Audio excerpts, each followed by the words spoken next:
না বাবার বাড়ি না শ্বশুর বাড়ি, মেয়েদের একটি নিজস্ব সংসার হোক, সেটা স্বামীর সংসার, যেখানে সারাদিন অক্লান্ত পরিশ্রম করার পরেও শরীরে কষ্ট হলেও মনে আঘাত দেওয়ার মতো একজনও থাকবে না।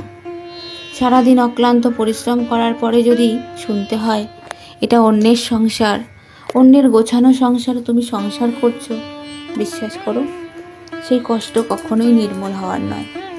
একটা মেয়ে চেনা কাজ, তবে তার কাছে সবই অজানা, সে কখনো করেনি, সে ছোটবেলা থেকে মা কাকিমাদের করতে দেখেছে। হঠাৎ করেই তাকে এত বড় সংসারের বোঝা কাঁধে তুলে নিতে হয়। যখন একটা মেয়ে, যে মেয়েটা 8টায় ঘুমের থেকে ওঠে, তাকে যখন 5টায় ঘুমের থেকে উঠতে হয়, বড় একটি উঠোনে গোবর ছড়া দিতে হয়, উঠোনটাকে ঝাড় দিতে হয়, দরজায় জল দিতে হয়, রান্নাঘর নেতাতে হয়, বাসি উনুনের ছাই ফেলতে হয়, গরু ঘর ঝাড় দিতে হয়, গরুর চাতালে জল দিতে হয়, গরুর খাবার জল দিতে হয়, ঘোষ আসলে দৌড়ে তার সঙ্গে বালতিটা আগাতে হয়, 9টার মধ্যে সবাইকে খাবার দিতে হয়। সেই মেয়েটা গুছানোর পরেও, সব কিছু নিজে হাতে করার পরেও যখন পাশ থেকে কেউ বলে গোছানো সংসার করছো, তো কি করে বুঝবে গোছানোর যন্ত্রণা?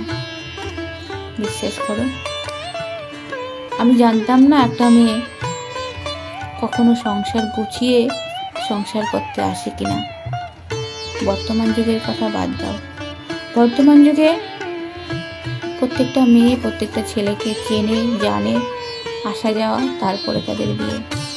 তবে আমাদের সময় অজানা একটি সংসার, অজানা মানুষ, অজানা পরিবেশ, অজানা একটা বাড়ি, অজানা সমস্ত মানুষের সাথে তাকে খাপ খাওয়াতে গিয়ে সে ভুলেই যায় যে তার অতীত কী ছিল, সে কীভাবে তার লাইফস্টাইল লিড করতো। বিশ্বাস করো, সব কিছু যদি জানা থাকতো তবে নিজের সংসারটা গুছিয়ে তবে আমি সংসার করতে আসতাম।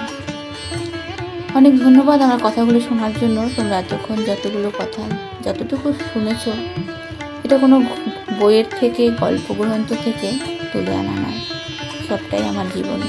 আমার জীবনের বিয়ের প্রথম কয়েকটা বছর যেভাবে কেটেছে সেটাই তোমাদের কাছে আমি তুলে ধরলাম। ভালো লাগলে অবশ্যই একটু লাইক করে দিও।